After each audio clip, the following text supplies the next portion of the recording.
En ce qui concerne la guérison de l'aveugle-né, c'est un feuilleton à rebondissement, un procès à charge et un rejet de l'engagement. Dans ce texte de l'Évangile, qui ne laisse pas insensible et montre une comédie humaine qui peut être toujours d'actualité d'ailleurs, les faits sont là. Mais personne ne veut porter de responsabilité à s'engager. Le rejet sur l'autre, et dans ce cas précis sur celui qui est guéri, exprime avant tout la peur, celle de s'affirmer et de prendre ses responsabilités, celle d'oser se positionner face à l'autorité. Ici, les scribes et les pharisiens. Pourtant, la guérison est bien effective et incontestable. Mais la reconnaître, c'est reconnaître que l'action de Jésus a pouvoir sur le Shabbat.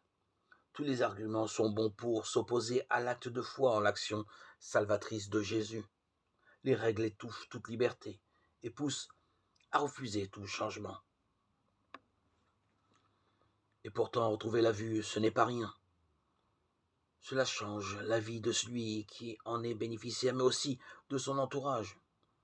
Les attitudes rencontrées par l'ex-aveugle et son environnement montrent combien il est difficile de reconnaître la guérison comme une nouvelle naissance.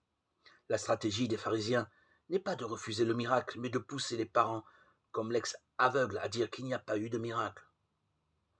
Pour rendre compte de l'événement, l'évangéliste s'interroge et interroge avec Jésus la démarche de vérité qui habite les différents protagonistes. Reconnais-tu les faits?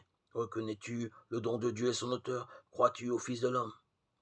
La réponse est éblouissante et elle rejoint la lumière dont parle saint Paul dans sa lettre aux Éphésiens. Puissions-nous trouver la lumière et témoigner de l'illumination du Christ dans nos vies à la façon de l'aveugle-né. Laissons-nous interroger, osons-nous engager.